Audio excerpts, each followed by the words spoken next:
ലോകത്തെ ഏറ്റവും പ്രധാനപ്പെട്ട സമുദ്രപാതകളിൽ ഒന്നായ ഹോർമുസ് കടലിടുക്ക് വീണ്ടും അന്താരാഷ്ട്ര രാഷ്ട്രീയത്തിന്റെ കേന്ദ്ര ബിന്ദുവായി മാറിയിരിക്കുകയാണ്. ആഗോള എണ്ണ വിതരണത്തിന്റെ ഏകദേശം 20% നിയന്ത്രിക്കുന്ന ഈ ഇടുങ്ങിയ ജലപാത വെടിനിർത്തൽ പ്രഖ്യാപനങ്ങൾക്ക് ശേഷവും വലിയ തോതിലുള്ള അനിശ്ചിതത്വത്തിലൂടെയാണ് കടന്നുപോകുന്നത്. അമേരിക്കയും മറ്റ് പാശ്ചാത്യ ശക്തികളും മേഖലയിൽ സുരക്ഷ ഉറപ്പാക്കാൻ ശ്രമിക്കുന്നുണ്ടെങ്കിലും ഇറാന്റെ അനുമതിയില്ലാതെ ഒരു കപ്പൽ പോലും നീങ്ങാൻ ഭയപ്പെടുന്ന സാഹചര്യം ഈ മേഖലയിൽ നിലനിൽക്കുന്ന യഥാർത്ഥ അധികാര കേന്ദ്രം ആരാണെന്ന് ലോകത്തിന് കാണിച്ചു തരുന്നു. ഒമാനും ഇറാനും ഇടയിലായി സ്ഥിതി ചെയ്യുന്ന ഹോർമുസ് കടലിടുക്ക് ലോകത്തെ എണ്ണ വിപണിയെ സംബന്ധിച്ചിടത്തോളം ഒഴിച്ചുകൂടാനാവാത്ത ഒന്നാണ്. പേർഷ്യൻ ഗൾഫിനെ അറബിക്കടലുമായും ഒമാൻ ഉൾക്കടലുമായും ബന്ധിപ്പിക്കുന്ന ഈ പാതയിലൂടെയാണ് Saudi Arabia, United Arab Emirates, Kuwait, Iraq എന്നീ രാജ്യങ്ങളിൽ നിന്നുള്ള എണ്ണ പുറംലോകത്തേക്ക് എത്തുന്നത്. പ്രതിദിനം ഏകദേശം 21 മില്യൺ ബാരൽ എണ്ണയാണ് ഇതുവഴി സഞ്ചരിക്കുന്നത്. അതുകൊണ്ട് തന്നെ ഈ കടലിടുക്കിൽ ഉണ്ടാകുന്ന ചെറിയ ചലനങ്ങൾ പോലും ലോകത്തിലെ വികസന രാജ്യങ്ങളുടെ സാമ്പത്തിക അടിത്തറ ഇളക്കാൻ ശേഷിയുള്ളതാണ്. ഇവിടെ സംഭവിക്കുന്ന ഗതാഗത തടസ്സങ്ങൾ ആഗോള ഊർജ്ജ പ്രതിസന്ധിക്കും പണപ്പെരുപ്പത്തിനും നേരിട്ട് കാരണമാകുന്നു. മേഖലയിൽ വെടിനിർത്തൽ പ്രഖ്യാപിക്കപ്പെട്ടതോടെ ഗതാഗതം പുനരാരംഭിക്കുമെന്ന് അമേരിക്കൻ പ്രസിഡന്റ് ഡൊണാൾഡ് ട്രംപ് പ്രഖ്യാപിച്ചിരുന്നു. അമേരിക്കൻ നാവികസേനയുടെ സംരക്ഷണത്തിൽ കപ്പലുകൾ സുരക്ഷിതമായിരിക്കുമെന്ന് വാഷിംഗ്ടൺ ഉറപ്പു നൽകിയെങ്കിലും ഷിപ്പിംഗ് ലോകം ഈ വാഗ്ദാനങ്ങളെ അവിശ്വാസത്തോടെയാണ് കാണുന്നത്. അമേരിക്കയുടെ സുരക്ഷാ ഉറപ്പുകൾ കേവലം നയതന്ത്ര പ്രഖ്യാപനങ്ങൾ മാത്രമാണെന്ന് ഷിപ്പിംഗ് എക്സിക്യൂട്ടീവുകൾ വിശ്വസിക്കുന്നു. സമുദ്രത്തിലെ യഥാർത്ഥ ഭീഷണി നേരിടാൻ അമേരിക്കൻ യുദ്ധക്കപ്പലുകൾക്ക് കഴിയില്ലെന്ന് കപ്പലുടമകൾ ഭയപ്പെടുന്നുണ്ട്.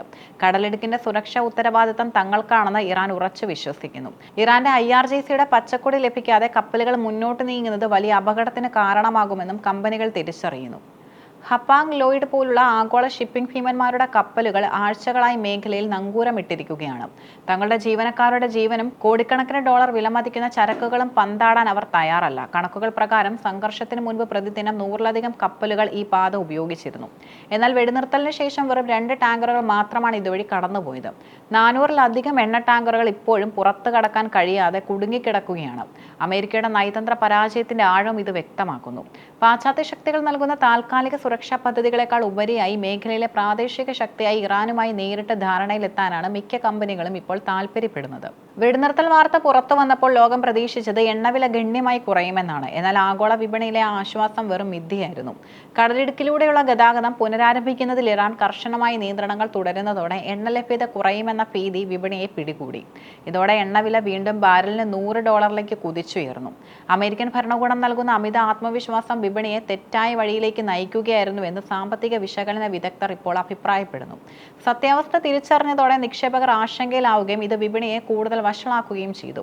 ലോക സാമ്പത്തിക വ്യവസ്ഥയുടെ താക്കോൽ ഇറാന്റെ കയ്യിലാണെന്ന് പറയുന്നതിൽ ഒട്ടും അതിശയോക്തിയില്ല. ലോകത്തെ വൻശക്തിയായ അമേരിക്കയുടെ വാക്കിനേക്കാൾ വില ഈ മേഖലയിലെ ഇറാനി അധികൃതരുടെ നിർദ്ദേശങ്ങൾക്കുണ്ട്.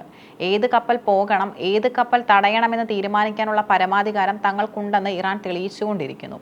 വെടിനിർത്തൽ ഒരു താൽക്കാലിക സംവിധാനം മാത്രമാണെന്നും അമേരിക്കയുടെ താൽപ്പര്യങ്ങൾ സംരക്ഷിക്കുന്ന കരാറുകൾ കടലിലെ യഥാർത്ഥ പ്രശ്നങ്ങൾക്ക് പരിഹാരമാകില്ലെന്നും ഇറാൻ വ്യക്തമാക്കുന്നു. ഫെബ്രുവരി മുതൽ കടലിൽ കുടുങ്ങിയ നാവികർക്ക് സഹായം എത്തിക്കുന്നതിലും മേഖലയിൽ കർശനമായ സുരക്ഷാ മാനദണ്ഡങ്ങൾ നടപ്പിലാക്കുന്നതിലും ഇറാൻ ഒരു പ്രൊഫഷണൽ രാഷ്ട്രമെന്ന നിലയിൽ മികവ് കാട്ടിയിട്ടുണ്ട്.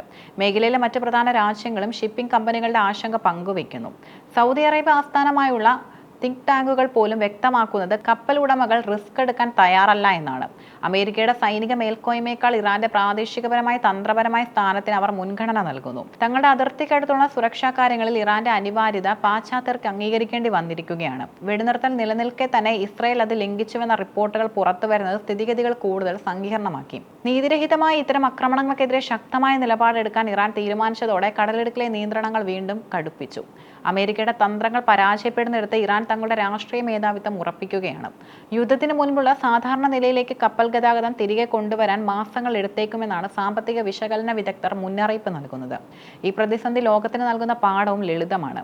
ആഗോള സുരക്ഷ ഉറപ്പാക്കാൻ വൻശക്തികളുടെ വാക്കുകൾ മാത്രം പോരാ, മറിച്ച് പ്രാദേശികമായ ശക്തികളുടെ പിന്തുണയും അനിവാര്യമാണ്. അമേരിക്കയുടെ നേതൃത്വത്തിലുള്ള പാശ്ചാത്യ ലോകം ഇറാനെ ഒരു വിഘടിത ശക്തിയാക്കി മുദ്രകുത്തുമ്പോഴും ആഗോള സാമ്പത്തിക ഭദ്രത നിലനിർത്താൻ ഇറാന്റെ സഹായമില്ലാതെ കഴിയില്ലെന്ന യാഥാർത്ഥ്യം ഷിപ്പിംഗ് ലോകം അംഗീകരിക്കുന്നു.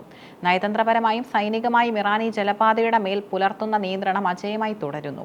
ഹോർമുസ് കടലിടുക്കിലെ പ്രതിസന്ധി കേവലം ഒരു താൽക്കാലിക തടസ്സമല്ല, മറിച്ച് ആഗോള രാഷ്ട്രീയത്തിലെ അധികാര കൈമാറ്റത്തിന്റെ അടയാളം കൂടിയാണ്. അമേരിക്കയുടെ സ്വാധീനം മേഖലയിൽ കുറയുന്നതും ഇറാൻ എന്ന പ്രാദേശിക ശക്തിയുടെ പ്രാധാന്യം വർദ്ധിക്കുന്നതും ലോക സാമ്പത്തിക ക്രമത്തിൽ വലിയ മാറ്റങ്ങൾ വരുത്തും. കടലിൽ കുടുങ്ങിക്കിടക്കുന്ന നൂറുകണക്കിന് ടാങ്കറുകളും അന്താരാഷ്ട്ര വിപണിയിലെ വിലക്കയറ്റവും ഇതിന്റെ നേരിട്ടുള്ള പ്രത്യാഘാതങ്ങളാണ്. സുസ്ഥിരമായ സമാധാനം വേണമെങ്കിൽ പാശ്ചാത്യ ശക്തികൾ ഇറാന്റെ രാഷ്ട്രീയ അസ്തിത്വത്തെയും പ്രാദേശിക പരമാധികാരത്തെയും മാനിക്കേണ്ടി വരുമെന്ന് ഈ സാഹചര്യം വ്യക്തമാക്കുന്നു. ആഗോള ഷിപ്പിംഗ് കമ്പനികൾ ഇപ്പോൾ ചെയ്യുന്നത് പോലെ പ്രായോഗികമായ സമീപനം സ്വീകരിക്കുക മാത്രമാണ് ലോകത്തിന് മുന്നിലുള്ള ഏക പോംവഴി.